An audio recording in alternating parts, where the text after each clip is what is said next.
Bonjour à toutes et à tous et bienvenue dans cette nouvelle vidéo d'Animaiki. Aujourd'hui, je vais vous présenter une grande dame de l'équitation éthologique puisqu'il s'agit d'Elisabeth de Corbigny. Alors en général, quand on parle des grandes figures de l'équitation éthologique, d'abord ce sont souvent des hommes et ensuite ce sont souvent des Américains. Alors qu'Elisabeth de Corbigny, c'est une femme et en plus elle est française, c'est elle qui a introduit l'équitation éthologique en France, donc c'est vraiment une personnalité très intéressante qu'il faut connaître lorsqu'on se renseigne sur l'équitation éthologique. Elle a aussi fait des livres et des DVD qui sont très réputés, donc aujourd'hui je vous invite à ce qu'ensemble on essaye de la connaître un petit peu mieux.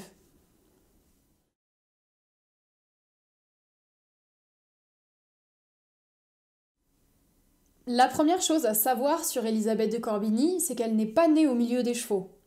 Elle était parisienne, elle a été designer pendant de nombreuses années, et avant l'âge de 35 ans, elle n'avait pas côtoyé les chevaux, ou très peu. En 1991, elle décide de s'installer en Ariège, c'est là que va naître Rec Farm, l'endroit où elle vit et où elle travaille encore aujourd'hui, et elle va monter un petit élevage de quarter horse. De 1993 à 2000, là, elle va se consacrer à l'équitation western. Elle va entraîner des chevaux, elle va participer à des compétitions et elle va vraiment avoir une formation en équitation western assez poussée. Quelques années plus tard, elle se formera aussi en équitation classique, mais ça, on en reparlera plus tout à l'heure.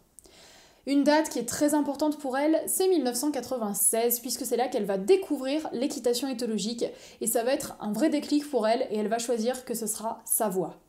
En 1998, là encore, une date importante, elle va rencontrer John Lyons, qui va être vraiment un homme très important pour elle, puisqu'elle va trouver que sa méthode lui convient parfaitement, elle va énormément apprendre avec lui, et ça va être quelqu'un qui va l'accompagner tout au long de sa vie. Et en 2000, là, elle met complètement l'équitation western de côté et elle se consacre entièrement à l'équitation éthologique, et comme je l'ai dit tout à l'heure, elle va l'introduire en France. Une autre date très importante pour Elisabeth de Corbigny, c'est 2004.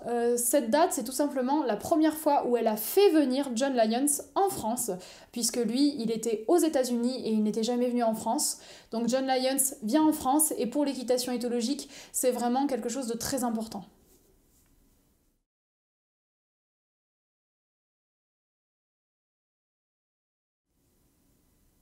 Comme Elisabeth de Corbigny n'est pas originaire du milieu équestre à la base, ça lui permet vraiment d'avoir un regard neuf sur ce qu'elle apprend, et ça c'est vraiment une grande force. Son apprentissage, il s'est fait en autodidacte, c'est-à-dire qu'elle a été à des stages en auditeur, elle a rarement participé à des stages, et c'est comme ça, par l'observation, qu'elle a appris énormément de choses. Elle a beaucoup été aux États-Unis, bien entendu pour l'équitation western dans un premier temps, mais ensuite pour l'équitation éthologique parce qu'en France ça n'existait pas, donc l'Amérique c'était le seul moyen d'apprendre et de connaître cette nouvelle équitation.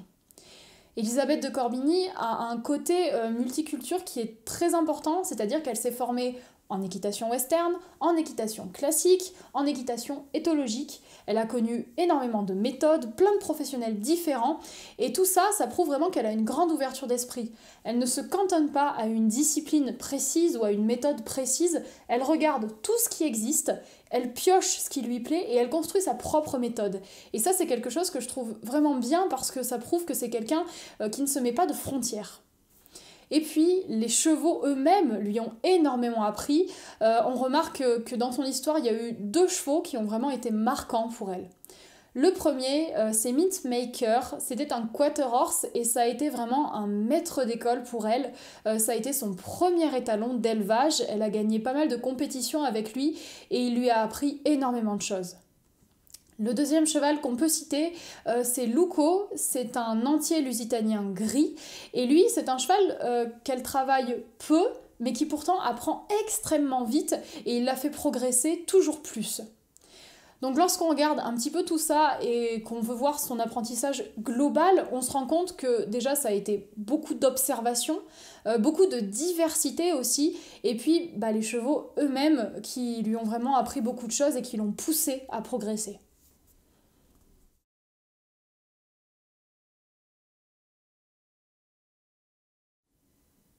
On va maintenant se pencher un petit peu sur les productions d'Elisabeth de Corbigny.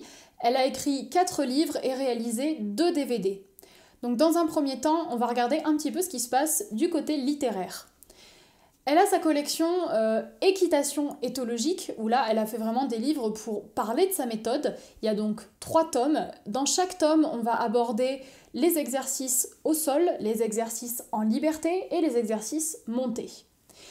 Tous ces livres, c'est l'occasion vraiment de découvrir sa philosophie, sa manière de fonctionner.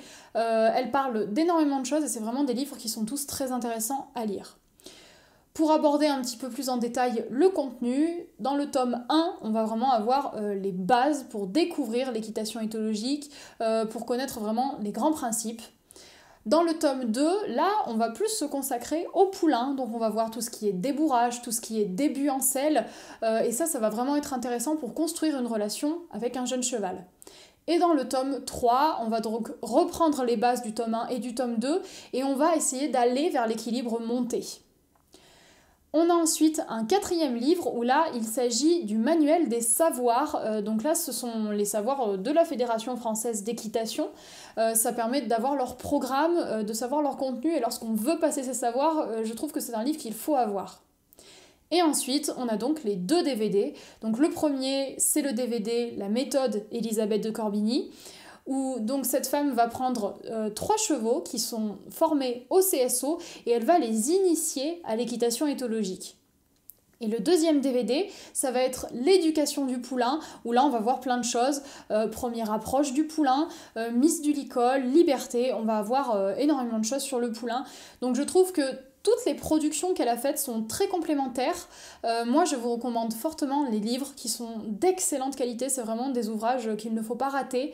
Par contre, les DVD, je ne les ai pas encore visionnés, donc je ne peux pas vous donner mon avis dessus. Elisabeth de Corbigny a donc créé sa propre méthode qui repose sur le fractionnement des difficultés.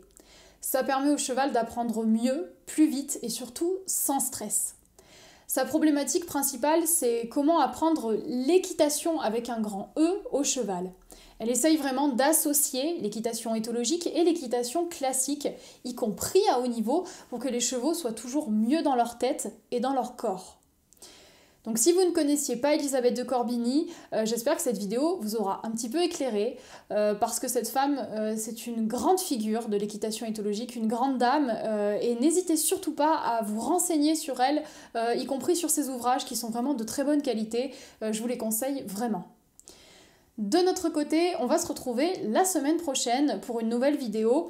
Je l'ai déjà annoncé plusieurs fois, la vidéo du 19 octobre va être une vidéo très importante qui me tient vraiment à cœur. Alors j'espère que vous serez très nombreux pour accueillir cette vidéo. Quant à moi, je vous dis à très bientôt.